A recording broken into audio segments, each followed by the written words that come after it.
Welcome to week 7 of the head coach episode. I'm here with Yanni. How you doing, buddy? Good, good. Excited to see Devonte Adams in New York and Amari Cooper in Buffalo. It's exciting. We'll see who else moves before the trade deadline. But at any rate, let's get into the game breakdowns for week 7. And I'll start it out first. The Thursday night game, we have the Broncos going into New Orleans to play the Saints. The Broncos have an implied team total of 19.5 points, and the Saints have an implied team total of 17 points. So Vegas doesn't think this will be a very good game. I don't really think it'll be a good game either.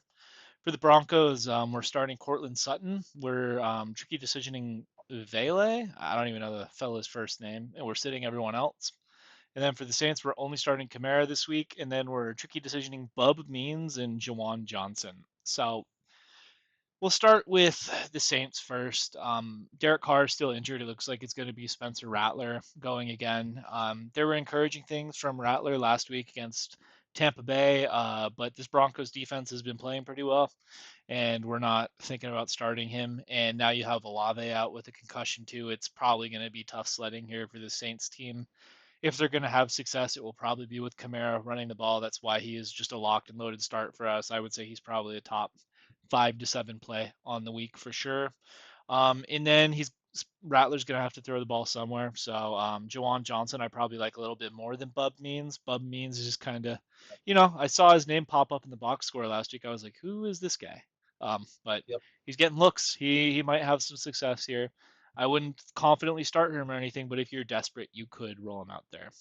Then for the Broncos, contrary to Colin Cowherd's belief, Bo Nix is still not a good football player, but the Saints team is reeling right now. In theory, they still have a good defense, even though they gave up 52 last week to the Buccaneers. This Broncos team has a lot less firepower than them, so that's why we're only really starting Cortland Sutton here. Vele, he popped off the screen. He looked good. He's a promising young rookie, so you could tricky decision him, but I wouldn't feel confident throwing him in the starting lineup. And then no Javonte Williams. I would assume it's probably because Vele is involved, correct? Well, no, it's just because he has not done well last week. He's had really spotty weeks, and in games like this where they have an implied team total of 19 and a half against what is hypothetically a good defense, I just and they activated that rookie last week, Estime.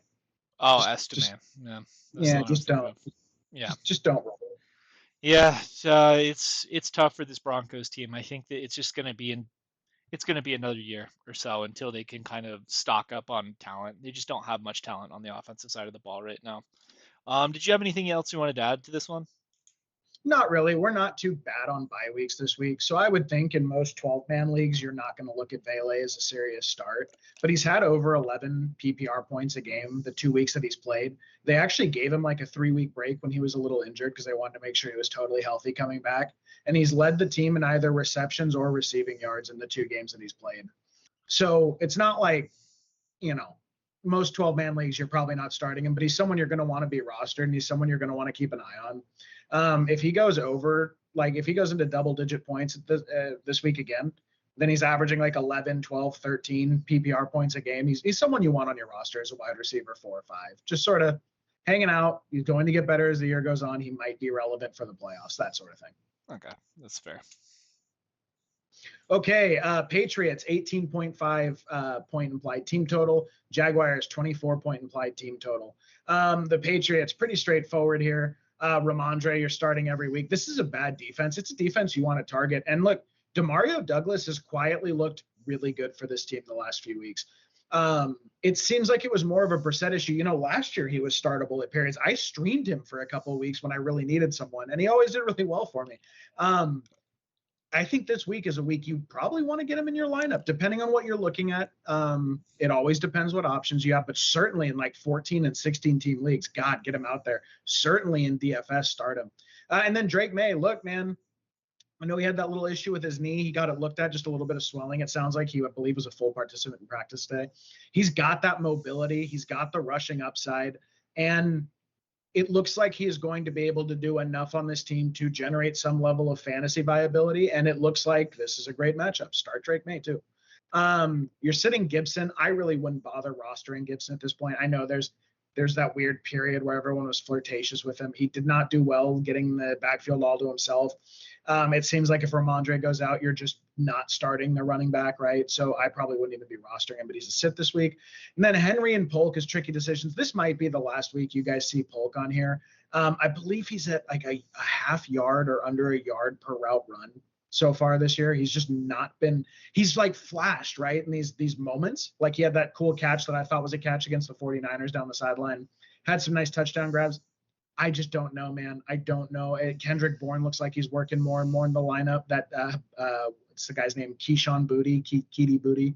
That dude looks like he might be playing over Polk a little. It's just sort of a mess. Henry is an emergency streamer start. I would not be starting him unless I absolutely had to. So he's a sort of tricky decision. Jaguars, pretty straightforward. Ingram comes back. It's a massive target share, massive workload, great yards. Good for you, man. If you were diamond hands, you held on to him through his injury. You're starting him this week, especially with the fact that Brian Thomas Jr. is going to draw the Christian Gonzalez matchup. He's still a start because of how productive he's been this year, but I would expect, temper your expectations, probably expect Ingram to soak up a lot of that productivity. And then Tank, if ETN misses, man, Tank has been one of the most efficient running backs in football. I know he had a bad week last week. I expect him to absolutely smash this week. Your sits are going to be Kirk and ETN. Kirk, because now there's too weird of a target competition. To me, it feels like Brian Thomas Jr., X receiver, getting those deep routes, getting all those air yards, all that cool stuff. Ingram back to being the safety blanket, the guy that works over the middle. Christian Kirk sort of I know last year it was more like they alternated between Ingram and Kirk. Maybe we get into that vibe, but for now I would not be starting him in what probably is not a shootout. ETN's only listed here as a sit because he technically did get a questionable or a limited practice in today, so he'll probably get the questionable tag. You're not starting him if he goes, and he almost certainly will be out. And that doesn't affect Tank's status if he's in. And then Trevor Lawrence, sort of tricky decision. Not the best defense in the world. He's looked okay. Probably will give you a little bit of rushing upside this week. In that range of QB2s, depending on who you're looking at, maybe you're going to start him. Yeah. I'll just touch on the quarterbacks, I guess. I thought I was up early on Sunday morning watching the Jaguars and Bears. I actually thought Trevor played a really good game against the Bears. Yeah. That's a very difficult pass defense to go up against. He had far more success than Andy Dalton. It's sad that we are comparing Trevor Lawrence's performances to Andy Dalton at this point. But I mean, he did enough to get some of his guys involved. I like him here almost as a start against this Patriots team. And then Drake May, I was shocked by how good he looked as a rookie. Like, I mean, he looked better against that Texans defense than Caleb Williams did in week 2. Do I think that Drake May is a better quarterback than Caleb Williams? No, not at all. But I think that it was a promising showing and gives this Patriots team like actual life and a chance to do something on offense, which means those ancillary pieces like Hunter Henry, like Jalen Polk, you may see him come live here in a second. I think right now Douglas is profiling to be his favorite target, which if you listened to us on the free agent episode and picked up Pop Douglas, good for you. Ahead of the curve, saved yourself some fab. Next game, we got the Texans going into Green Bay to play the Packers. The Texans have an implied team total of 22.5 points. The Packers have an implied team total of 25 points. This spread is a little confusing to me, but we may have more on that later in this week. For the Texans, our starts are CJ Stroud, Diggs, Tank Dell, and Joe Mixon, and we're sitting Dr. Schultz and all of the backup wide receivers. Then for the Packers, we are starting Jordan Love, Josh Jacobs, Tucker Kraft, Jaden Reed, and Christian Watson. We are sitting Dontavian Wicks, and for tricky decisioning, Dobbs. So we'll start with the Texans here first. I think that's a little bit easier. Without Nico Collins in the lineup, they're clearly missing something, but CJ Stroud is good enough that he's going to keep this thing afloat. He's going to keep this Texans offense rolling. They're not stuck in the mud without Nico, even though he helps the team. So Diggs and Dell are going to be the primary beneficiaries here. Tank Dell actually was the one who saw the most uptick in usage last week from Nico's absence. Diggs kind of gave you your classic 50 to 70 yards, sometimes a touchdown. I think that especially in this matchup, where against a defense that isn't very good, I think that I'm firing up all these guys with full confidence. Same with Joe Mixon. This Packers team has a hard time stopping the run. They almost lost to the Rams, who could only exclusively run with Kyren Williams. This is a great spot for him. I feel terrible for not drafting Mixon anywhere. I thought he was old and washed. Joke's on me. He's not on my fantasy teams. Then for the Packers, I mean, Jordan Love seems like he is back and heating up a little bit. He's got a lot of Brett Favre in him. He's got a lot of he's like Will Levis with good PR, old Jordan Love. But I mean, it's great for all of the fantasy options that are there, right? Because he's gonna throw the ball all over the yard. He's gonna make a couple questionable throws, but he's not playing scared. You know what I mean? So that's why we have Jaden Reed in there. I think Jaden Reed's probably a locked-in top 10 wide receiver as long as Jordan Love is in there until further notice. Tucker Kraft, he didn't get you there last week. I think it was 2 points and half PPR, but tight end position is rough. He's attached to a good offense, and he's got a quarterback that's not afraid to just throw the ball. So get him in there. Same with Josh Jacobs. I think he got his first touchdown last week, didn't he? Or has he had one 2 weeks in a row? I forgot. Second, maybe it was his second. Okay. So it was his second touchdown of the year, second game in a row. For the first 3 games, his usage, he had like the highest usage in the league without a touchdown. You're seeing that regression coming. This Texans defense is a good one, but they are a little bit better against the pass than the rush. Like the player, like the system. And then Christian Watson, finally back from injury last week, much to the chagrin of Dr. Jesse Morse. But I mean, he looked good. 66 yards and a touchdown. He's the deep play threat.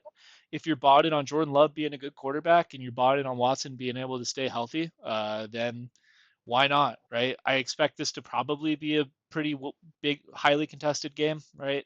I wouldn't be shocked to see an overhit here. All it takes is one big one from Watson and he gets you home. Wicks, there's just too many mouths to feed right now. The Packers are like the Walmart version of like the Niners or the Lions in the sense that they have a lot of mouths to feed, and certain guys are just lower in the pecking order, right? Like Wicks is that guy right now. Unfortunate. Sit him for now until there's an injury. And then Romeo Dobbs got home last week. I guess we overreacted to his upsettedness at Matt LaFleur. 2 tuds. I mean, I don't like his talent. I think he has the lowest upside out of all the wide receivers in Green Bay, but he runs a lot of routes. So he'll be out there. He's usually has like, other than Jaden Reed, I probably like his floor the second best on that team. So that's what I got for that one. Yanni, any thoughts? The big, my big one is I'm really happy to see Watson healthy and back out there. I've been a huge fan of Watson for years, and probably irrationally so. Like in the face of contrasting evidence, I've been a Watson fan. He's at like I think 23.1 points in the 2 games he's played this year with Jordan Love. He slipped 3 times in the end zone against Philly. Probably should be more like at 30 points in the 2 games he's played with Jordan Love this year. And he's not just a deep threat, although that is where he gets a lot of his like usage on the field. Jordan loves him in the end zone. So, is it sticky? We're going to find out. In my opinion, when the team is rolling, he is actually the guy who operates as not their most prolific receiver, not their most productive receiver, but he is Jordan's preferred target. Sort of think of the Ayuk Debo dynamic last year, where like Ayuk was the guy, but Debo was the hammer, right? Like thunder and lightning kind of thing. We'll see, man. We'll see how it develops. I'm not sure. Reed is certainly the guy to own. He's a easily top 15, if not top 10, like Ted said. And then Dobbs, I highly doubt his production's sticky. I think it's going to be spotty. To me, it looked like he had a personal issue and they were trying to work him in really heavily last week. Okay, some consternation in the old free Tendies fantasy discussion about this game. Dolphins, 20.25 implied team total. Colts, 23.25 implied team total. Looks like A-Chain, coming off of his concussion, is going to play, is going to be back. I believe he was not even in the red non-contact jersey this week, which means he's either in stage 5 of the concussion protocol or cleared. For the record, so Ted can tell me to eat it next week, he wanted A-Chain as a tricky decision here. Fair enough, man. He is a certified A-Chain hater, and he's allowed to do that. And he has actually been right so far this year, at least in terms of saying to trade him after week 2.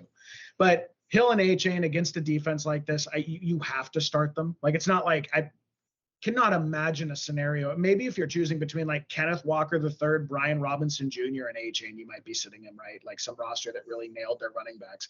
But for the most part, I cannot imagine a scenario where you're actually sitting him against a defense like this. It looks like Tua's going to shoot to come back between week 8 to 10. That should fix things here, but it's going to be a little bit strap in. For that reason, you are going to go ahead and bench Waddle. Do not start I have Waddle in 2 or 3 rosters. I'm not starting him at all. Mostert. The Colts rush defense is awful. Okay. Awful.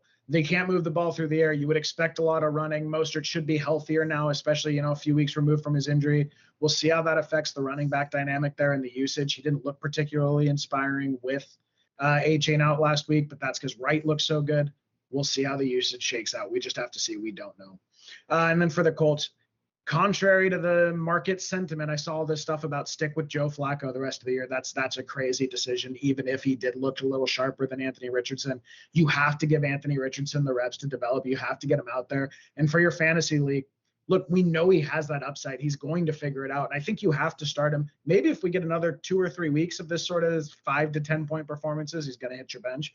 But I expect a really good week out of Richardson this week. And then Jonathan Taylor, if he goes, I don't know why they wouldn't have just put him on IR if he was going to miss more like 3 to 4 weeks as opposed to 2 to 3. But, that's their call. He's been saying he feels good. It looks like he may roll this week. Some Twitter doctors say he's not.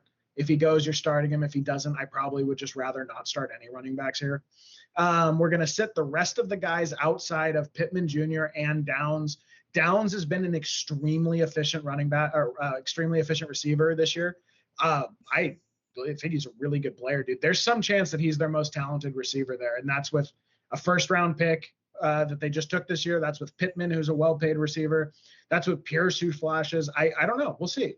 And Pittman Jr., we're calling him a tricky decision. He did get the touchdown last week. He had a couple weeks of good production, but that's Flacco production. We know he still sees the air yards. We know he still sees the target share with Anthony Richardson. The question is, when do those materialize into real production? So for that reason, he's a tricky decision. It's very roster dependent what I would be doing with him. God, he's going to draw the Jalen Ramsey matchup. And if Anthony Richardson goes, he is probably closer to a sit for me than a start. That's what I got. I got a couple things on this one. So Anthony Richardson, in his first 4 starts, like his first 4 complete starts, I believe he hadn't finished outside of the fantasy quarterback 4 in those starts. So we've seen the upside, and the king of the fantasy quarterback is rushing upside, right? Anthony Richardson has a lot of it. I kind of get from a football perspective why people would be saying, why are you sitting Flacco? But from an organizational standpoint, right? Like this Colts team, I think that they probably should know by now that they're not a playoff team. It's just like everything about their team is not playoff team. And like Anthony Richardson's whole thing, right? His whole thing is that he just has not played a lot of football. You need to get him these reps. It's just a not negotiable for me. I mean, Joe Flacco, he might not be a bad bench stash in case you think AR gets injured again, which is totally possible, right? And then I think you know where I'm going with this one. How can you convince me that Devon Achane is the running back 1 in Miami, or the A side, or the side you want to own? Like historically, the usage has not been there. Historically, Mostert has dominated the usage. He's been the running back 1 in Miami. I don't know what has changed other than their draft position this year, right? Like we're finally, hopefully, going to see it this week. But say, for example, Yanni, Achane is under 10 points this week against this Colts defense. When are you waving the white flag on the Achane thing? Well, I would be waving it until Tua comes back. So if he has another down week this week, I will start in my one. I only took one Achane share this year. I will be starting Chase Brown over him until Tua's back. I would start Chase Brown this week personally, but only because of the defensive matchup. The only reason I'm not doing that is because of the defensive matchup. Dude, I think the Colts are that bad, regardless of what you think. And to answer your question, though, the reason that the argument for him being the 1 there is that he got almost every red zone touch with Mostert healthy week 1, and he got wide receiver 1 usage with Tua in there. So it's a sort of a semantic thing, right? Are you arguing, is he their literal running back 1? Like, is he getting the bulk of the in between the 20s touches, right? Probably not. No. And he's actually been extremely inefficient running the football, just straight rushing this year. So like, I'm not even saying it necessarily wrong, but for fantasy, when Tua's in there, wide receiver 1 usage plus the majority of the red zone work in what is supposed to be one of the most prolific offenses in football led him to be, I believe, the number 1 overall or number 2 scoring player in fantasy the first 2 weeks of the season. That's what it is. Well, Mostert got hurt though. Mostert got hurt, and they played the Bills, where Tua got injured. That's all they could do. Before he got hurt, though, he was still getting all the red zone. And then coming into the year, A-Chain was the all-time leader in fantasy points per game. And the first 2 weeks, with Mostert healthy in week 1 and Tua healthy for the first 2 weeks, he actually increased the all-time record, his own all-time record. Dude, So I'm just giving you the the argument. Dolphins didn't score a point before Mostert went out. They were down like 14-0 against the Jags at halftime, week 1. Mostert gets Yeah, injured. So yeah, sure, he got the red zone carries, but like, I don't know. I I'm need just to see giving it. you the I get that he's been efficient. I get that, like, at a per touch level, right? He averages lots of yards. I get that in that 70-point blowout against the Broncos last year, right? Like, he was yeah, amazing. I think he had like 10 touches and like 180 yards or something. It was incredible. yeah. I just I don't know. I think that people are holding on to this and just hoping and praying that their A-Chain thing wasn't a bust, right? Like, I've been on Twitter. I've argued with these Twitter people. They called me a troll. I was saying, why would you? I was saying, what did I say? I was like, I have 2, 3-1 teams, and big reason why I've had success is I didn't waste third round picks or second round picks on Devon A-Chain. And these guys got so mad. They were like, "You're an idiot. A-Chain's a league winner." We'll see, boys. Well, If he doesn't score 10 at a minimum against yeah, this Colts team that let Malik Willis and like yeah. Josh Jacobs just destroy them, like when they basically didn't have a quarterback, I don't know what to tell you. I just don't. Well, so just for the record, no matter what happens, I don't care what you came out in week 2 and you said to trade A-Chain. No matter what, I don't care what happens for the rest of the year. That was the right thing to do. You would have gotten an extra month of high-end production. Like, I was talking with guys for swapping him for CeeDee Lamb, Jamar Chase. They wanted too much extra on top of it. But dude, if you had made one of those moves that you called on people to make at that point, or it was the last week before AJ Brown got injured and you said, go get AJ Brown, you're still right. I'm not, dude, no, that was a great call. No, to me, that's what I would say is no matter what happens with the result of it, that was absolutely correct. Now, for me personally, I was sort of on the fence or whatever. I was sort of interested in the upside. So what I did was I took a a CMC Devon A-Chain roster, and somehow that roster is 5-1 and number 1 overall in the league in scoring. I don't know how, but Excellent draft process. That's how, my friend. well, that was a Chris Godwin, Malik Neighbors, and Rashee Rice roster. So like it was carrying for a while, right in the beginning. But what I'm saying about that is, no matter what happens, I think you totally deserve the credit for fucking telling people to go sell after week 2. I just don't know. To me, it's a good argument because both sides have merit to it. When Tua was in there for the first 2 weeks, he was everything you hoped when you drafted him. Now, will he still be that when Tua's back? I don't know. Tyreek Hill, I think, is averaging like 7 points a game since he went out. To me, the offense is very down right now, and it's really hard to make sense of anything about did you make the right draft picks or not with that team. I wouldn't call Tua, Waddle, or A-Chain, or Hill, Waddle, or A-Chain bad picks. It's the quarterback went hurt and the team fell apart. I don't know. I have no idea. I think putting A-Chain in that conversation with Tyreek Hill is disrespectful to what Tyreek Hill is and A-Chain's lack of showing that he's got it. We'll see though. I think we have 2 more phases here. We have 2 more phases in this like decline.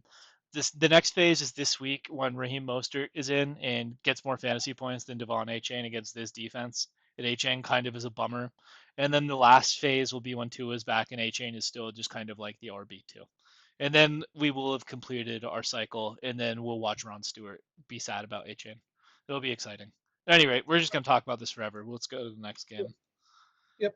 Okay. We got Tennessee going into Buffalo to play the Bills. The Titans have an implied team total of 16.5 points. Yuck. And the Bills have an implied team total of 25 points. For the Titans, we are only starting Tony Pollard. We are sitting DeAndre Hopkins, Calvin Ridley, and Will Levis. And then for the Bills, we're starting Josh Allen, Dalton Kincaid, and then James Cook or Gabe Davis. No, not Gabe Davis. Ray Davis. Ray Davis is his name. Close to Gabe Davis, depending on which one starts. Yeah, it's Ray Davis. Then we're sitting Khalil Shakir and Keon Coleman, and we're tricky decisioning new addition Amari Cooper. So we'll start with the Titans first. This is very easy. Will Levis looks terrible. The Titans' passing game looks terrible. And as a result, nobody is startable. Calvin Ridley had 8 targets last week for 0 yards. He's pissed. It's kind of all falling apart. I wouldn't be surprised to see Mason Rudolph in here soon, and that kind of sucks as a Will Levis truther this year. but it just is what it is right now for that team. And that's why Pollard's a rock solid start. The only way this Titans team is going to have success is on the ground. And this Bills defense isn't great at stopping the run. So fire them up. Then for the Bills, this one's kind of interesting, right? So I think Josh Allen, Dalton Kincaid are no brainers. Josh Allen, because he's potentially going to be the fantasy quarterback one this year, and Dalton Kincaid because he has a great role in at the tight end position in a year where tight ends just are kind of thin, right? Ray Davis showed us something on Monday though, and it's that if James Cook misses, he is going to be a locked and loaded, ready to go guy. He is like an elite handcuff at this point. Like if you had picked him up as a spot start, if you were a James Cook roster, man, good job. That's a great handcuff to have. We're tricky decisioning Amari Cooper. Obviously, it's an exciting move for the Bills to make to get him to come to town. I think it's going to be a huge boost to the team. It's going to help Josh Allen out. It's going to help the offense. But especially with these first weeks that players get into town, a lot of times they're on limited snaps. They're kind of getting slowly worked in. So that's why we're tricky decisioning him here, along with the fact that this Titans defense, while their offense has been terrible, their defense has played great. They're the number one overall defense right now and first against the pass. So tough matchup there. And based on that theory, that's why we're sitting Khalil Shakir and Keon Coleman. This is just not a very attackable matchup. I think the Bills could go up early here. They could just be a ground and pound, kind of run the clock, that sort of deal. So yeah, that's what I got for this one. Any thoughts? Dude, I'm sorry. I totally just got thrown for a loop. I want your instant reaction. You can cut this out if it's annoying. Roster, number one overall in scoring by 90 points in the league. Someone just dropped Aubrey off of Dallas because he's on bye. I have $66 of Fab. He is the number 37 overall scorer in fantasy this year. How many dollars of Fab are you willing to drop for a first place team number one in scoring? Zero. It's a kicker. No. You're crazy. You're no. fucking crazy. Okay. There's kicker value. There's kicker value everywhere. Listen, I'm a fan of the process. Okay. He is a top 40 player. I was gonna drop like $22, dude. That's insane. That's insane. Listen, okay, we're gonna get into the sickos here for the fantasy football sickos. That's okay. Well, we'll do the sidebar here. This game sucks, anyways. The Titans are just depressing to talk about. So for fantasy football, as long as your kicker is like good, right? Like the number one thing you want to look for in a fantasy kicker, does he have the leg? Is he in an offense that's going to at least get around the red area? Usually I prefer the teams that like will drive the field and struggle to push the ball in. I'm thinking Seahawks here, right? I used to think Eagles, but apparently they hate to kick the ball now, right? So like Aubrey, he is the best kicker in the league by far. He's got a big leg, but it's like I think the replacement on him is not too crazy. I think you can find a guy on the waivers. That's why he's not worth it to me. But if you think that like that 2 to 3 point positional advantage is important, maybe. But $20 is crazy in Fab. So, dude, I have Harrison Butker in that league. He is kicked for 51 points this year. Aubrey is at 81. Aubrey has outscored my kicker by 31 points, 5 points a week. Upside that adds to my roster. Dude, 5 points a week is like the difference between a high-end wide receiver one and a like low-end two, high-end three. I don't know, man. We'll see. I had to get I was totally distracted. I'm sorry. I was rude. I was looking down while you were talking, but that happened. Dude, you should not be dropping Audrey on bye weeks. That guy is a legitimate high-end wide receiver, like 2, low-end wide receiver 1 this year. I think it's fine. Let us know in the comments what you think about the fantasy kicker. Yep. Do you just drop kickers when they're on bye, or would you waste? I won't say waste because that's like putting my opinion in it. Would you use a bench spot on a guy like Brandon Aubrey on a bye? And then, did you have anything to add on to this game? I mean, it's just the Titans, right? Sure. No, the only thing is, do not expect a big week from Cooper. He's going to get some kind of like welcome to the team targets. Next week should be when he's fully integrated. And then for the Titans, please, God, do not start anyone but Tony Pollard here. Please don't. Just don't. It's over, man. I was a Titans truther coming into the year. I thought with the head coach, I thought with the new system, I thought with the Callahan offensive line coaching, they went out and got Ridley. I thought, dude, look at those weapons. The only thing here is Tony Pollard, and Spears looks like he's going to miss 2 to 3 weeks. He should absolutely crush it for you this month. Yeah. If the Titans had a better quarterback, I think the guys like Ridley and Hopkins would be live, Yep. right? Like everything is there. It's just Levis's failure to be a NFL quarterback, which is crazy considering what we saw from him last year. I didn't like him coming out of the draft, right? But like I saw a lot of encouraging things from him last year that made me think he would take a step forward. He took a big step back for sure. Depending on what the Falcons do this year with their rookie they took, I think that's a really live spot for Kirk Cousins to land. Okay, a game I'm really looking forward to in terms of kind of the NFL season and the NFC playoff picture taking shape is going to be the Seahawks at the Falcons. Seahawks with an implied team total of 24.25, Falcons with an implied team total of 27.25.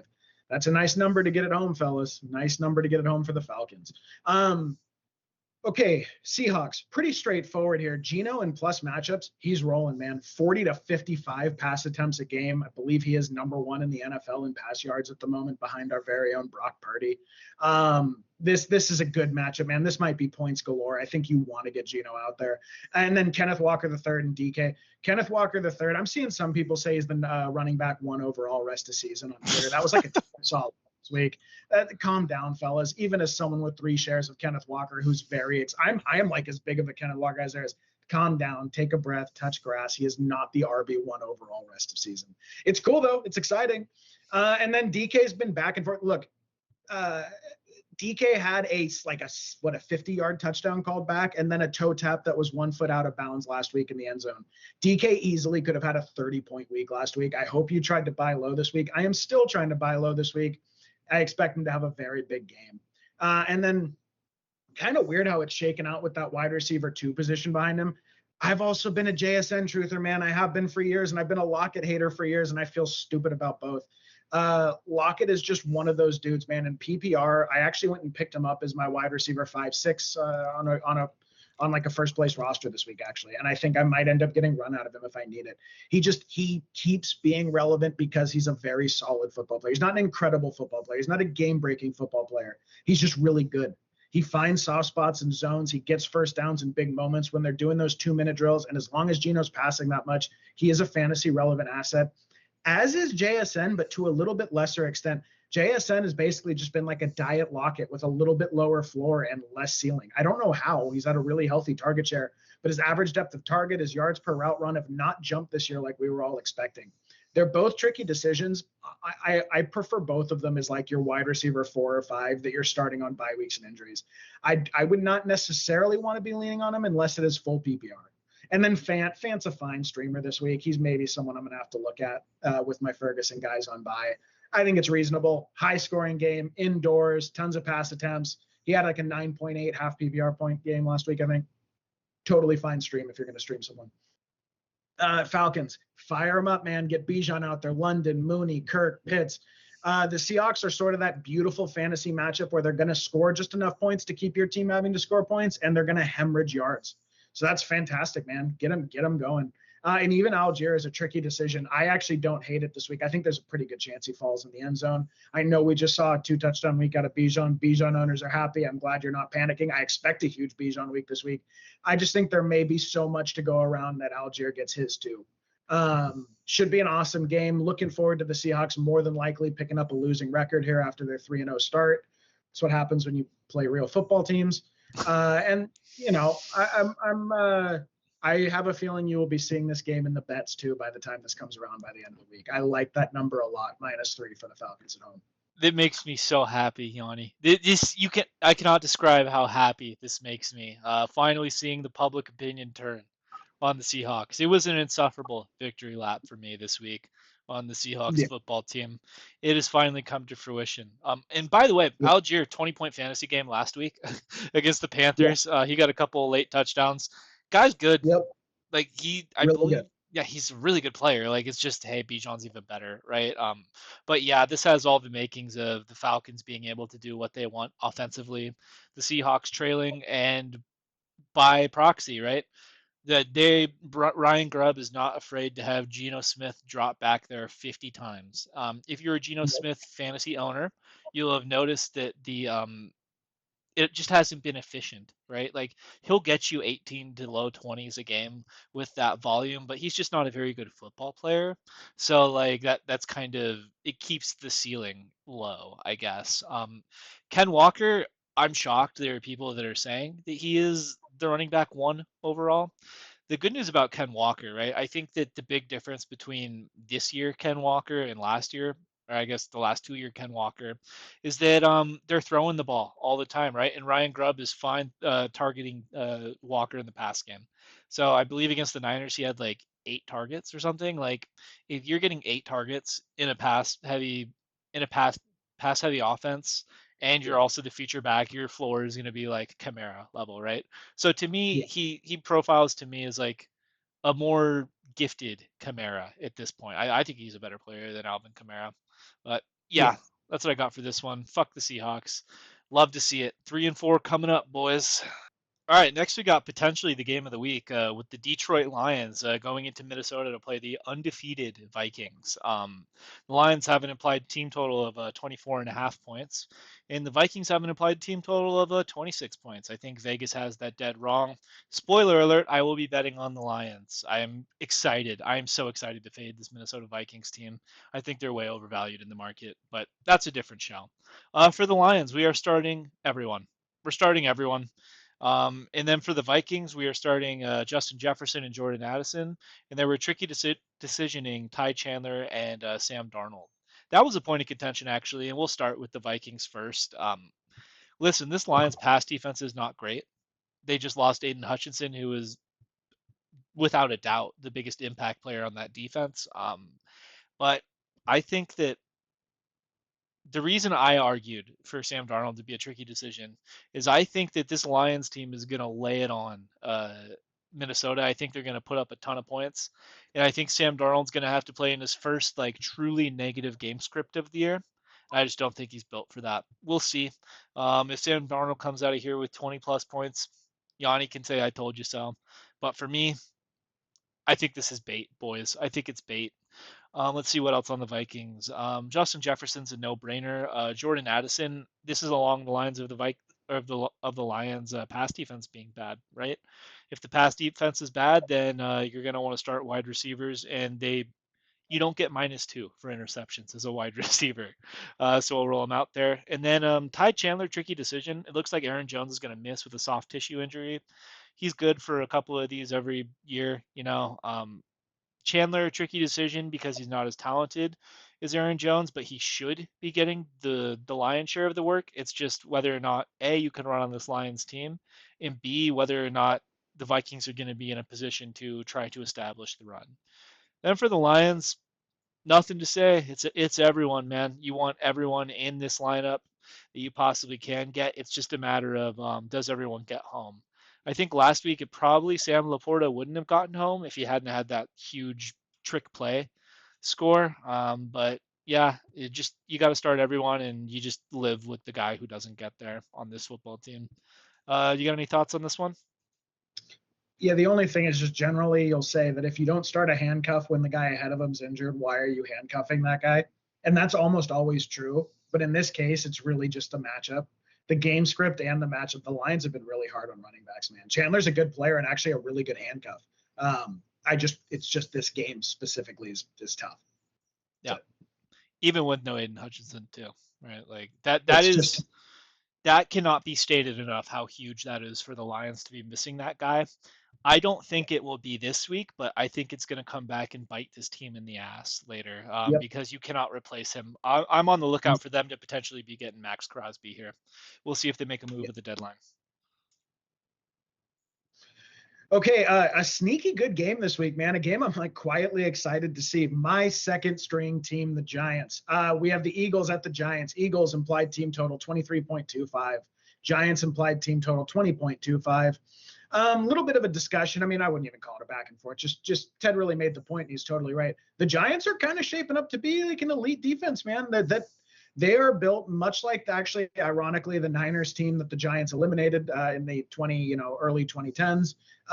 When you have a super D line, like a D line that's truly a force multiplier, That means they are stopping the run with 4 guys. That means you're not bringing blitzes and you're getting pressure. It means that your corners have to cover for less time. It means that your linebackers don't have to deal with additional linemen getting down on them on these run plays, right? The Giants they built that team. They went all in on the concept, and they got, Burns at a discount too. They went all in on the concept that through this D line, the rest of the team can run. We can play some ball control. We can get the ball back to our team. We can compensate for our less talented defense. And that's really shining through this year, I think. Dayball taking over as play caller, I think, has made a big difference.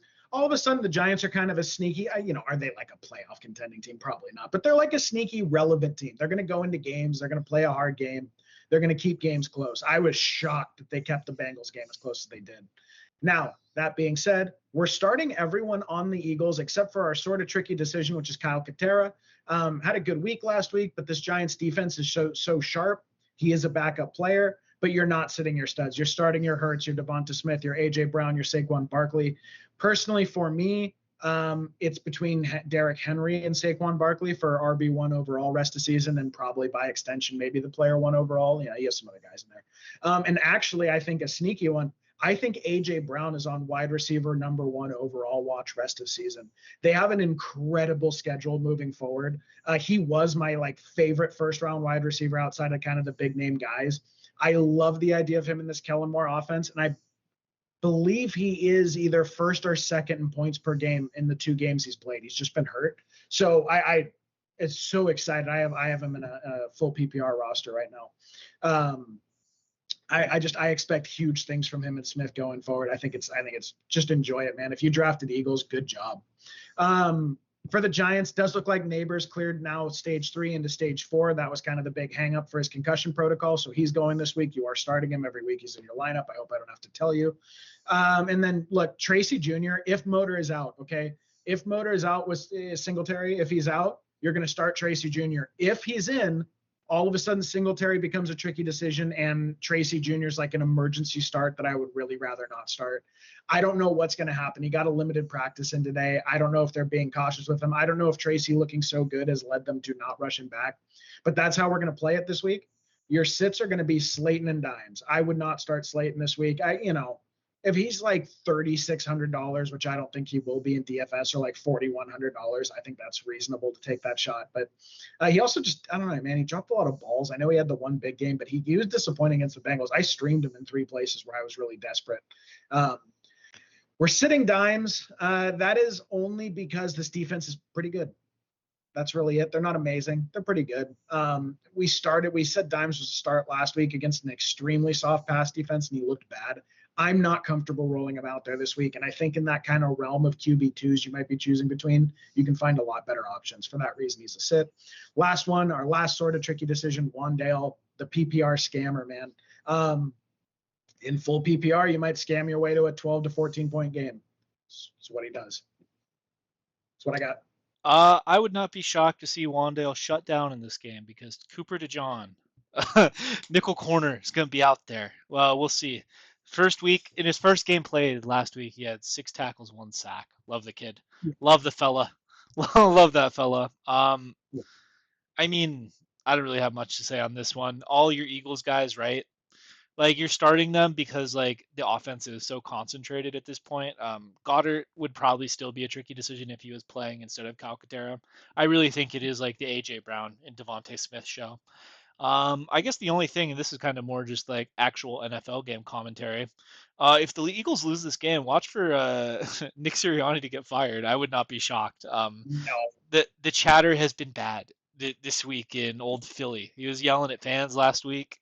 It is not good. He brought his son up to the podium to deflect criticism that the reporters might have had for him. It's getting weird out there. Like, what a coward. I'm just shocked that. I'm shocked that this Eagles team under Sirianni, right? They went to a Super Bowl. They started out last season like 9-1. They melted at the end of last year, but then they're like they want to fire their coach so badly. It's shocking to me. It's got to be tough to work in Philly, that's for sure. I don't like Sirianni. Like, it was kind of a meme when he was coming out, right? And like he had his first introductory press conferences, and he was talking about the flower and the roots growing. Like, we were like, who is this clown? right? Like, who is this guy? He's like an actual special ed guy who is a football coach in the NFL. Then he's kind of, his personality's flourished. He's gotten a little bit fiery, and apparently that rubs people the wrong way. Listen, man, Sirianni, he's been successful. The grass isn't always greener, Philly. That's all I'll say about that. Any rate, next game, we got the battle of the AFC North and the battle of Cleveland, Ohio, I guess. The Bengals are going into Cleveland to play the Browns. The Bengals have an applied team total of 23.5, and the Browns have an applied team total of 18. For the Bengals, we're starting the usual suspects here with one notable difference: Joe Burrow, Jamar Chase, T. Higgins, and Chase Brown. And then we are sitting the three-headed tight end monster and Zach Moss. More on that in a minute. Then for the Browns, we're starting David Njoku and Jerry Jeudy. We are sitting Nick Chubb. Welcome back, brother. Glad to see him playing football again, man. One of my favorite players. And then we're tricky decisioning Tug, Dante Foreman, and Pierre Strong. So let's start with Cleveland first. Obviously, Amari Cooper is now a Buffalo Bill. So, if you're a Browns fan, it hurts to see your best offensive weapon probably get shipped out. But the good news is that opens up opportunity for other players, namely David Njoku and Jerry Jeudy.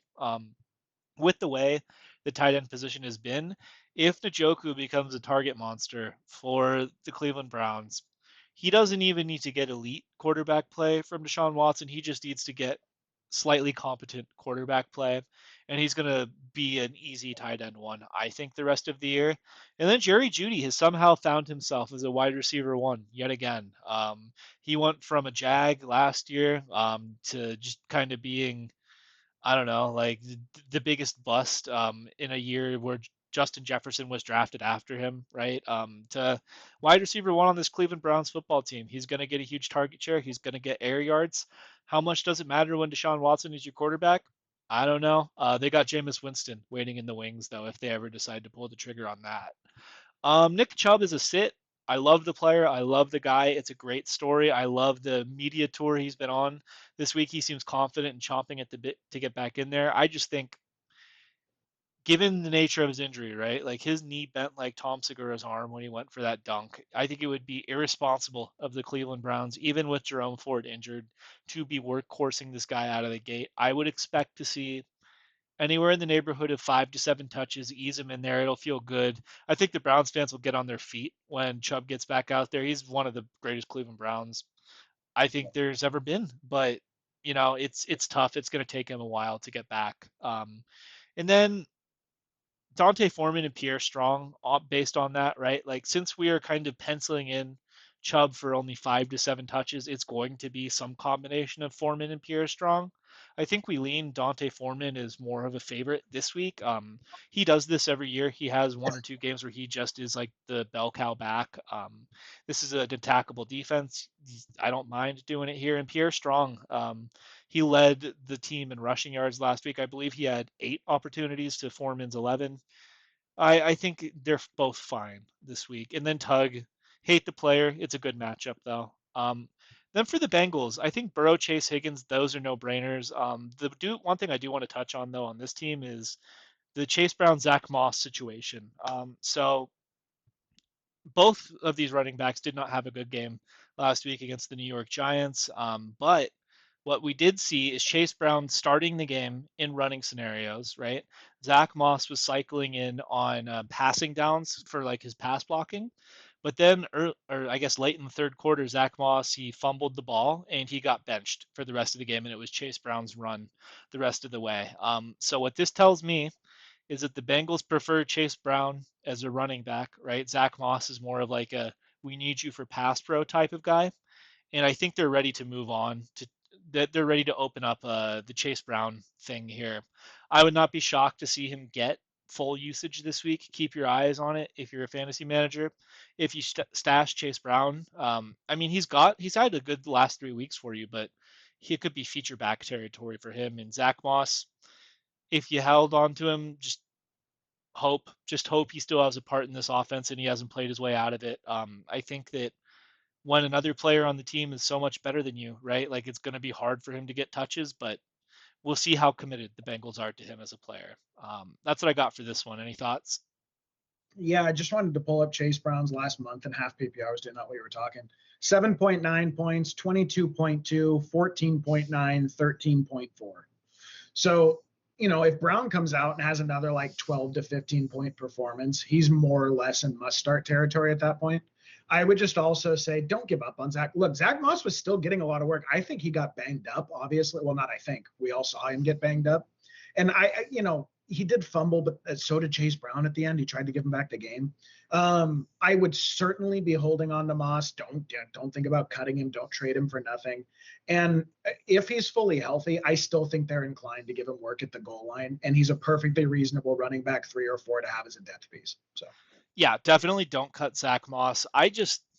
I wonder, man, right? Because when Moss fumbled, he went straight to the bench, and then when yeah. Chase Brown fumbled, they left him in the game, and then he scored the 30-yard game-winning touchdown, right?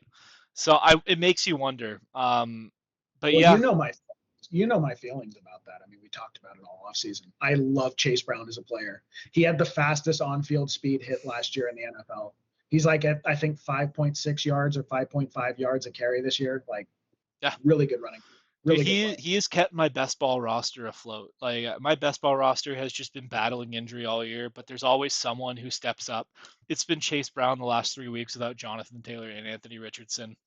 I love the Yeah. kid. I'm not inclined one way or the other, right? I'm not like a Zach Moss truther or anything, right?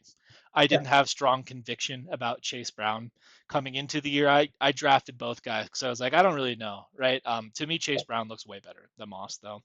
I don't know what they're doing, continuing to give Moss the ball. I would just give it to Chase Brown at this point, but we'll see. I'm not the coach. I'm not Zach Taylor.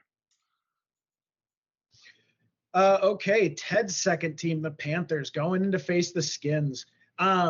Just a brief note, since we always use the term Redskins, the actual image of the gentleman you see there, his family, it was drawn by a man in his tribe, and his family has said that they were actually offended they removed the name Redskins and removed his image from the team. They did that because of liberal, not Native Americans that complained. I actually find that offensive. When they polled Native Americans in their area, I forget what tribe, I believe it's Blackfoot. It was something like 92% of them said they wanted the Redskins name and logo back. So to me, I think it's pretty interesting the way that issue fell politically. I actually think they disrespected the logo, they disrespected the artist that drew it and the tribe from which he came and the general representation of natives. Just so you know why we do that. It's not to be funny or inflammatory. There's actually a real reason for it. I find it offensive the way they erase that. I think they're going to bring it back at some point because it's a sick logo and the team was just way cooler looking. I digress. Panthers, 21-point implied team total. Redskins, 29.5 implied team total. That Jaden Daniels effect, man. For the Panthers, pretty straightforward. Yeah, Deontay Johnson leads the NFL in red zone targets right now, and he was not getting any the first 2 weeks. I think it's like 11. It's either 8 or 11, and he leads by a few in the league. I don't remember the exact number, but he is the leader in the NFL in red zone targets. He is basically a smash start at this point. Like I don't really care what's going on. I may start him over Jordan Mason this week against Kansas City to give you an idea of how much I love the dude. And then Hubbard. It doesn't look like Brooks is back this week. Hubbard's been absolutely crushing it. Keep enjoying that freaking round 11, 12, 13, whenever you took in production. I got him off the waiver in one league. Enjoy it. Ride him as so long as Brooks is out and probably even when Brooks is back. We'll see. But for now, God, keep him going. And then tricky decision, Leggett, 2 touchdowns the last 3 weeks. I love his dollar Beal celebration where he rides his little horse around the end zone. That's awesome. It may be my favorite celebration in the NFL for wide receivers right now. I love the kid too. Just seems like a really high energy, good kid. Super easy guy to root for and looks like a good football player. And it looks like Andy Dalton likes him. So he's a tricky decision. I would say he's closer to us. Like I would sit him only because he's probably your wide receiver 5 or 6, but like this matchup's really good. They should be passing all day.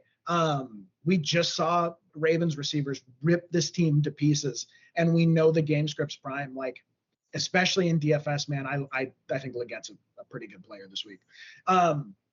For the Skins, looks like Jaden, Terry, Robinson. Robinson, I believe, was either a full or limited participant this week, but they did an interview talking about how they sat him last week with the intention of getting him good to go this week. So I would almost assuredly say he's ready to roll and he gets a juicy matchup on the way back. Terry has been one of my favorite players since he came in the NFL. I've drafted him at least 50% of my rosters every year the last 4 years, except for this year. I have 0 Terry shares. Awesome. I have 6 Jaden Daniels shares, by the way. That's the way it goes. That's what fantasy football is. It's excruciating. But look, man, I love seeing him go off. I love seeing him round this corner into the talented, ridiculously high-end player he's always been, finally showing through because he has a quarterback that can feed him that ball. I expect it to keep going. He's close to a weekly start. Well, not even close. He's a locked-in weekly start for me. I don't know who. You did a great job drafting if you are seriously considering pulling him off the field. And I actually know our own Ted in one league does have to make those decisions sometimes. He killed it with his mid-round receivers. But look, all 3 of them, start them, get them out there. Amazing matchup. Do not leave any of these guys on the bench. Ben Sinote is still a sit. Shout out to David Godtieri, the guy with the Bowser logo who always has hot takes on Twitter about fantasy. He's a huge Ben Sinote guy, and 0 catches later. I hope he's reconsidering. Eckler, Sorta Tricky Decisions. Eckler and Ertz. Dude, Eckler's kind of just quietly been like, he's one of those guys, you took him around 9-10. You're just sort of happy you have him on your roster. Not because you're starting him every week, not because you want to, but like, one, if Robinson goes down, oh man, you're happy you have him. 2, he actually looks really healthy. He looks really good when he's been out there. And just 3, just a good depth piece, man. Just a good depth piece. I don't hate him at all. If you need to start him because of injuries, because of buys, I know we have a lot of big name running backs down. You're probably going to have to start him on some rosters. I don't hate it at all. He's just been getting enough work. And if the Panthers can keep this thing competitive, he'll get his dump offs. And then Ertz has just sort of been that, tight end 2, tight end 1 border guy. Sometimes he's tight end 15. Sometimes he's more like tight end 7, 8. Perfectly reasonable guy to keep on your roster and rotate in good weeks. If he's on the waivers, perfectly reasonable guy to stream. It seems like Jaden likes him. Seems like he's comfortable in the system. There's not a whole lot to say there. He's old, withering, still some tread left on the tires. Yeah, and I don't know, man. Jaden, we'll see. We'll see how the year goes. Jaden is approaching like QB 2 or 3 overall territory. He may already be there. I think Lamar is probably going to hang on to that rest of the season, but he's very close. He's up there with Lamar, Josh Allen. I imagine next year you're going to have to pay a round 3-4 turn price tag on him. Oh yeah. I think Jaden next year will be drafted like in that tier 1 level of fantasy quarterback. I have a couple notes on this one. I feel like I have very heavy bags fantasy-wise on this game. If the Niners weren't playing the Chiefs, this would totally be the main screen game for me. Here's the deal, at least for now. Chuba Hubbard is matchup-proof to me. I don't care. Yeah. I don't care. I don't even care if Jonathan Brooks comes back. You're just starting Chuba Hubbard as long as Andy Dalton is the quarterback and this team is going to look competent offensively. Then for Deontay Johnson, here's the thing. I kind of view him as like a matchup based start, right? Like, so in a matchup like this, where the Redskins their defense is not very good, and I think the Panthers will score points, I'm very comfortable throwing him out there because of his target share and how he's the first read constantly, right? Like the Panthers are going out of their way to get him the ball, throwing it. But if you kind of identify a game like the game the Panthers had against the Bears where you think that Andy Dalton will struggle to get anything going, then you kind of start to fade Deontay a little bit. So I wouldn't say locked in one, but definitely based on the matchup, feel great about having him. And then I guess the only other thing I have to note, really, right? It's we bully this David Guattari guy for being a Ben Sano fella. Here's the deal, man. This Zach Ertz thing, this was always a Cliff Kingsbury guy. They brought him in because he was a Cliff Kingsbury guy. The player himself is toast. Like, Zach Ertz is not a great football player anymore, right? But he's comfortable in the system, and Jaden will use him as a dump off. Is Ben Sano a better player than Zach Ertz? Without a doubt. Without a doubt. Will he get some run eventually? Yes. And when he does, like, he might be a waiver pickup, but until you see it, you just can't. I feel bad if he's on your best ball roster. My best ball roster has Zach Ertz. I've taken 3 weeks of his scores over Brock Bowers. So, I mean, he's getting there sometimes. It really just depends. All right, next we got the Jimmy Garoppolo Bowl. We got the Raiders going into LA to play Jimmy's new team, the Rams. The Jimmy revenge game. The Jimmy revenge game from the bench. He's going to hold that clipboard so hard in this one. The Raiders have...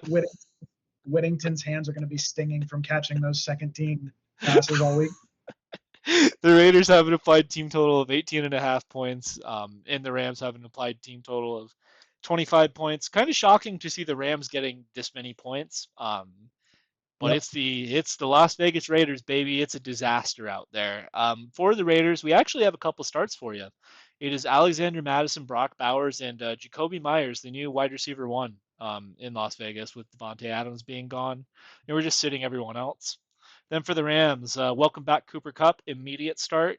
Jordan Whittington, who should be playing the Puka Nakua role in this game, and Kyron Williams. And there were tricky decisioning, Matt Stafford and Colby Parkinson. So let's start with the Rams first. This Raiders team is just in shambles right now. They gave up over 30 points to the Pittsburgh Steelers. If you give up over 30 points to the Pittsburgh Steelers, it's over, Johnny. It is so over. The Rams, they're going to get a huge jolt here, getting Cooper Kupp back. It's going to start to feel more like Rams football, I think.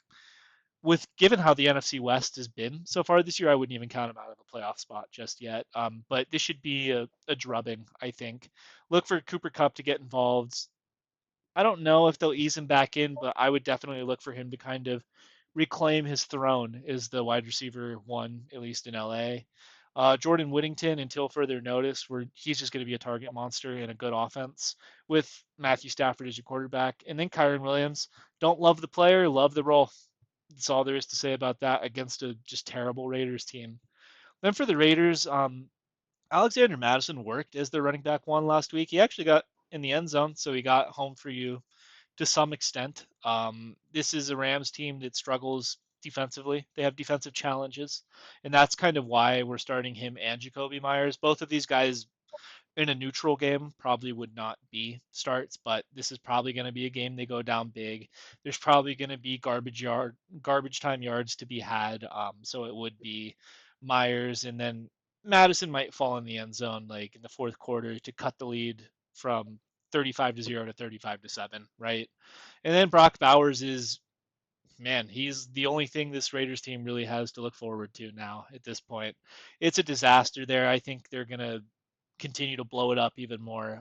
But Brock Bowers, he should be a huge beneficiary of Devontae Adams being gone. His target share has gone up drastically since Devontae Adams has been out from his hamstring injury, which is now better all of a sudden. Crazy how that happened, right? But yeah, I think locked in top 3 fantasy tight end the rest of the year. Got any notes on this one? No, I mean, the only thing is just the same thing that we told you a few weeks ago with our pickups list. Whittington, I believe, has been on there 2 or 3 times in the first 6 weeks. He absolutely cannot be on waivers, guys. There's a chance. I don't know how likely it is. It might just be, clickbait sensationalism. There's a chance, dude. PCLs can lead to ACL tears. And if there is any degree in instability in Puka's knee, and at this point it's now a re-injury, there's a chance he does not roll out this year, especially if they're like 2-7, 2-8 when he's ready. You need to have Whittington on your rosters. We don't know. We don't know what's going to happen. But if he assumes that role, and then Kupp is also the other guy there who frequently gets hurt, he needs to be a guy who's rostered. Could very well be like a 9 to 11 target guy down the stretch here, and a team that prefers to air it out a little bit. So. And then for all of you prop bettors, I don't know what Jimmy Garoppolo's over for passing yards is this game. I would not be shocked to see a blowout here where Jimmy comes in halfway through the fourth quarter. I think Sean McVay is going to want to get him on the field for some action here to take revenge on those Raiders. They did him so wrong. I can't believe it. Benched after 3 weeks. Insane. They should have stuck with him a little bit longer. Good luck to you if you bet that prop. Okay, Chiefs at 49ers. Chiefs, Super Bowl rematch, man. Chiefs implied team total 23. Niners implied team total 24.5. I do not care what anything says. I don't care what history says. I don't care what division matchups say. I don't care what teams get juiced for. If you are a 49ers fan and you've been a 49ers fan and you're 30 years old or younger, or around 30 years old and younger, for me, by far, the most painful, most hated rivalry team in the NFL is the Chiefs. It's not even like a bitter rivalry. There's not trash talk. There's not dirty hits. There's not cheap plays. Nothing like that. It is just the stakes of the games and what has been taken from this franchise and from the legacies of these great 49ers players and how it's built Mahomes' legacy during that time. To me, this actually is the hottest rivalry in the NFL when these two teams meet. I wish they were both fully healthy, but nonetheless, huge game. For the Chiefs, there's been sort of a debate going back and forth. Is Mahomes still a fantasy QB1? I believe his last 20-point game was week 11 or 12 last year. I believe he's ranked as the QB 14, 15 since then. Yeah, certainly more of a product of how the team has to play than Mahomes. I believe he's thrown an interception in 8 straight games. And now his wide receiver 1 is out, his running back 1's out, but Kareem Hunt's been filling in just fine. Look, there's some debate about it. I think this game is going to be really offense friendly. So I think you're going to want Mahomes this week. If he goes out there and lays another 12 to 14-point game, I mean, I would hope already you have a second quarterback on your roster, but that may be when it's time to have a tough conversation about Mahomes' fantasy relevance. Kelsey and Hunt, pretty straightforward. Again, the Niners do not like to tackle. They are allergic to tackling. Fred Warner tends to play Kelsey pretty well, but also the Niners safeties are banged up. On those scrambling plays, man, the Niners have a hard time with mobile quarterbacks. Mahomes, I would expect him to find Kelsey. He's done it multiple times against the Niners. And it seems like Kelsey's going to be that guy this week. Hunt is just simply high scoring game. We'll probably get red zone touches. We'll probably get dump offs. Niners will miss some tackles. We just saw Arizona kill the Niners in the running game. Yeah, I think Hunt's a very good start this week, unfortunately. Juju's a tricky decision simply because of usage. If he draws Diamador Lenore, man, I don't if he's working out of the slot, it's probably much more of a Worthy game. We actually forgot to put Worthy on there. Worthy would also be a tricky decision. I would say that of the two of them, I would expect Worthy to outperform Juju simply because I think Juju's going to be in the slot and to draw the Lenore matchup. Niners safeties aren't the best. Worthy's probably going to creep into that relevance. If you want to throw a dart in DFS, certainly. I actually don't think he's a terrible start this week either, roster depending. And for the Niners, Big Cock Brock with the statement game. Currently second in the NFL with like 20 to 40 less passing attempts than everyone else in the top 5. Make no mistake about it, guys. Despite what the national media conversation is, despite what people say or think, this is a team that has been running on the excellence of Brock Purdy this year. That is it. I know he had a rough game or, a few rough games, whatever. Not even a few rough games. A few rough throws that cost them the game against Arizona. He got hit a little late, whatever. Look, he has taken his play to the next level this year. I think any Niners fan that's been watching the game has seen he's been losing stars left and right. He's been losing stars in games. His defense has absolutely effed him multiple times. He is the reason they're winning football. He is one of the best quarterbacks in the NFL. Will he ever push into the top 5? It's probably not feasible just because he's playing in what is probably the greatest era of NFL quarterbacking ever. Fine. He's not going to push in the top 5. He's somewhere between 5 and 8. And this is his chance to really make a statement against the best defensive coordinator in football. These teams know each other well. Brock always steps up when the moment calls for it, and he should do it again this week. On that note, get his pass catchers out there. I don't care what Ayuk's production's been this year. He's been getting better every week. I know he kind of had to step back last week. He's a great football player, and he's only been looking better in terms of his routes, in terms of his separation. Debo, Kittle. Kittle was my most drafted tight end by far. I believe I have 50% roster exposure to Kittle. God, it feels good, man. I have been trying to start this all year. I want to keep it going. Kittle is the best tight end in football. He is the best tight end in fantasy for the rest of the year, in my opinion. I expect a big Kittle game. And then look, sort of a hot take, Mason. The Chiefs are 32nd in the league in points allowed to running backs. Mason is injured. I expect Garendo to work in a lot more this week. It seems like Mason's going to go based on what they said. They had the 10 days in between games.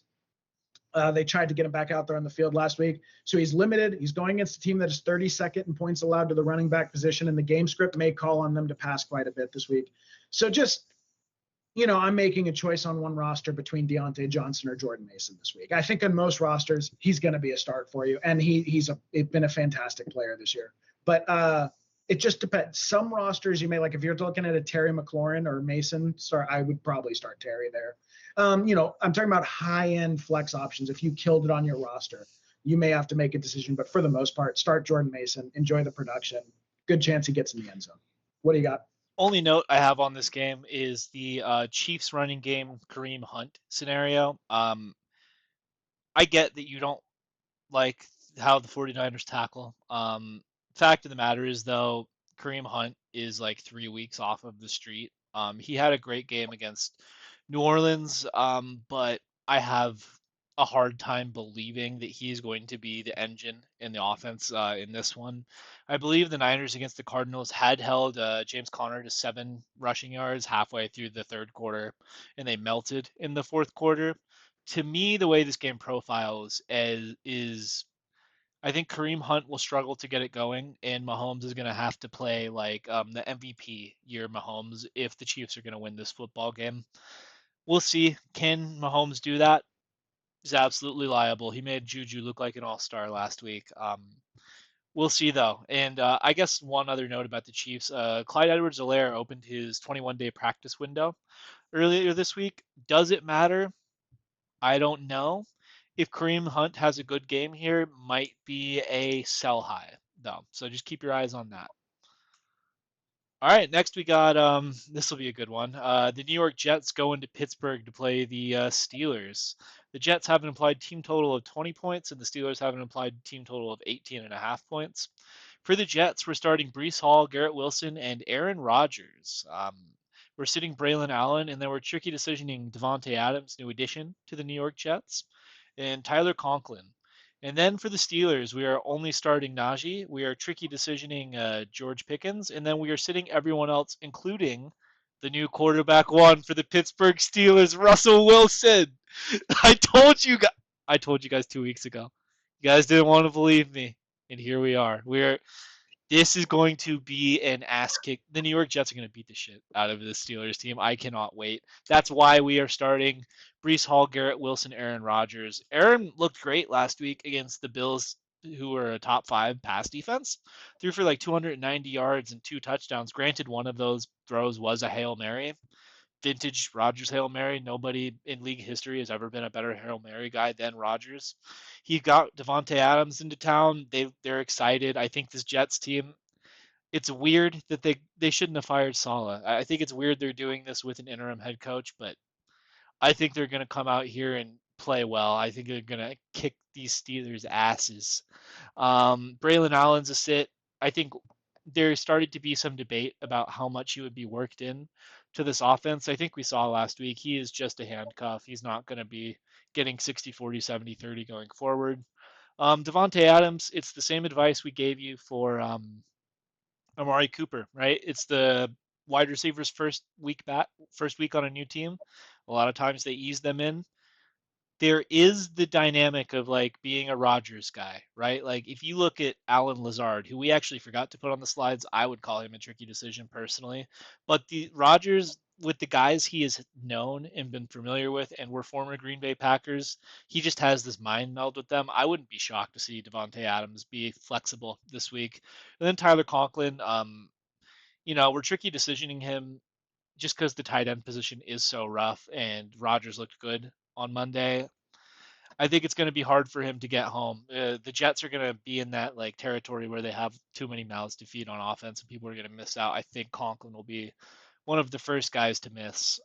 Then for the Steelers, we're starting Najee right now. I mean, Najee probably played the best game of his career against the Las Vegas Raiders on Sunday. Like he had a couple runs where he busted like the 35-yard touchdown run, I think. Like that was probably the best run of his career. He looked spry in there. Like he actually didn't look terrible. But I think the Raiders could make anyone look good right now, right? So we're starting him as a volume play, but I think it's gonna regress here. George Pickens tricky decision. He has kind of been floating in this tricky decision area. I thought he was gonna have an explosion week last week. That was not the case. Turns out this Steelers team is just not they're just not a very good offense. Like it just is what it is. Like when Justin Fields was the quarterback, a lot of the success the Steelers team had was when he was doing keepers, right? Like I don't know how many rushing touchdowns Justin Fields has this year. It's got to be like 5 or 6 though. He's gotten in the end zone a lot, but he's not passing the ball there. Whether or not Russ will improve George Pickens' value, I think it's TBD. My guess, and this is just a guess as a biased fan or hater of the Pittsburgh Steelers, I think this Russ thing is going to implode. I think it's going to look really bad, and I think Tomlin's going to look like an idiot. I think he's going to look like an idiot for benching Justin Fields here. I think they're going to be calling him Osama bin Tomlin next week after the Jets beat the shit out of the Steelers here. So that's what I got on this one. What do you got, Yanni? Was I too mean to our friends in Pittsburgh? No, no. I mean, I think you're right. Najee's just sort of a gross volume based start this year. Like as long as he's getting 22, 23, 24 touches, start him. I did pull up while you were talking. So my team actually that had A-Chain and CMC, that's number one in scoring and first overall. It's because I've been starting Justin Fields at quarterback all year.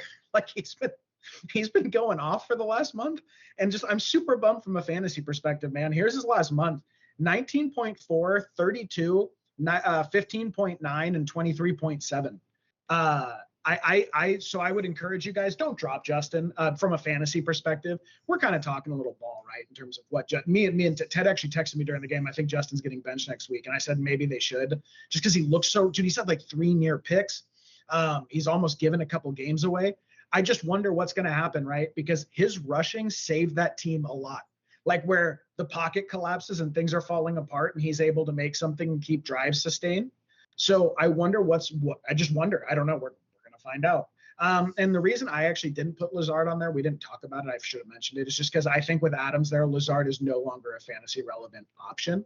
And then the last thing, speaking of no longer fantasy relevant options, if Pickens doesn't get going soon, dude, he is a guy you keep as your wide receiver 5 for only emergencies.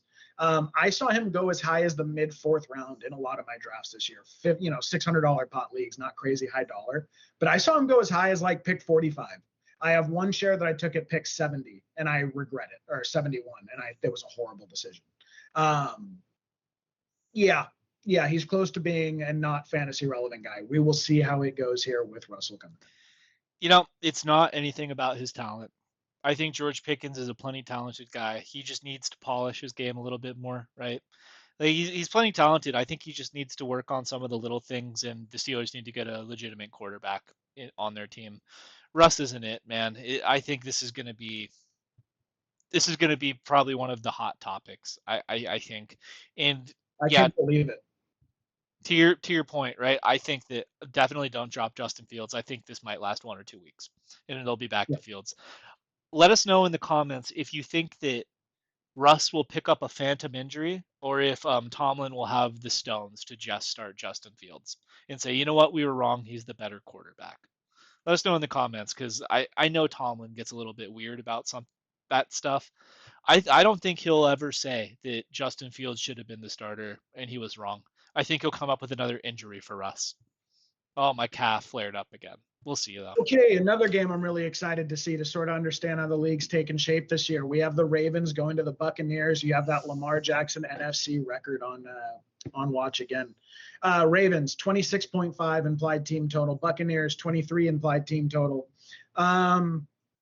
With the Ravens, pretty straightforward, man. Lamar, Henry, Andrews, Flowers. I know Flowers has had some spotty week starts or whatever. Get him in your lineup, dude. He on an individual performance metrics basis, he has been so good this year. He gets so open. I know they're not going to always pass it. Maybe in games where it's going to be a blowout, you don't want to start him.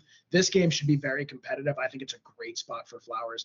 And then sort of our hot take we have on here is that Andrews is a start this week. I saw Andrews on sell high lists all week. I don't really know. So he had the tightrope procedure. The tightrope procedure is what Tony Pollard had last year that caused his big dip in production. And I don't think it's a totally horrible argument. Sell him high. I think he had like 7.9 half PPR, then 14.1 half PPR the last 2 weeks, something in that range. But my feeling is he's getting more involved. It feels like I don't know. I don't think he's bad at football anymore. I think if anything, it's a health and game script thing. And I think Derrick Henry being there has fundamentally changed what they are as a football team. So I don't really, you expect teams to look more like themselves and more like they want to do as every week goes on and as your sample size gets a little larger and larger.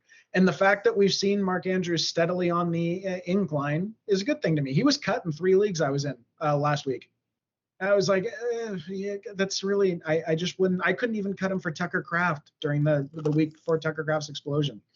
I think he's a start this week. And I actually think we're going to see at least a guy with a 7 to 9 point floor, which at tight end matters. And I think we're going to get some ceiling weeks out of him toward the end of the year here. I am actually more bullish on Andrews than the general fantasy community is. I only have one share of him out of 10 leagues. So it's not like I'm particularly biased towards him or anything. I held on to him. I think we've seen really good things the last 2 weeks. I expect it to keep going this week. And then in that vein, we're sitting Isaiah Likely. We're sitting Rashad Bateman. We're sitting Justice Hill. Again, those are all very matchup dependent guys. Justice Hill may get his dump offs if this becomes a trailing game script, but I don't. I don't know, man. The Bucks have the firepower to do it. I don't think they have the defensive firepower to contain Lamar Jackson. I just think they're too good right now. Depending on what the Chiefs look like over the next few weeks here, and depending on if they're able to add talent or not, the Ravens are dangerously close to sliding into my number one team in the AFC in power rankings. Buccaneers coming off a gigantic offensive performance, man. They were on fire, running game, passing game, all of it. Even though he didn't have a great week last week. Mike Evans, Chris Godwin, Baker, and then sort of the spotty start, Cade Otton. I think Cade Otton's a wonderful streaming option this week. I really do. The Ravens are a bad passing defense. The game script's going to be right. They're at home. Should be nice weather in Florida, hypothetically. Start Cade Otton this week. If you need a streamer, if you have Ferguson out or whatever, you could do a lot worse than throwing Cade Otton in there. And just generally, Baker has that offensive system running really well. I went pretty heavy on Bucks this year in fantasy, and I've been very happy with the results. Then the weird one, though, this is a very good rush defense. It's going to be a bad game script. I don't know if White's going to be back, right? You have Bucky Irving, who is our favorite running back in that backfield. You had the dude, I believe his name was Tucker. Sean Tucker. Sean Tucker. You had Sean Tucker come out and have like 140 yards in the second half last week. It's sort of a messy backfield, murky backfield right now. I still think it's White on passing downs, Bucky on early down work, working toward Bucky getting the majority of that work.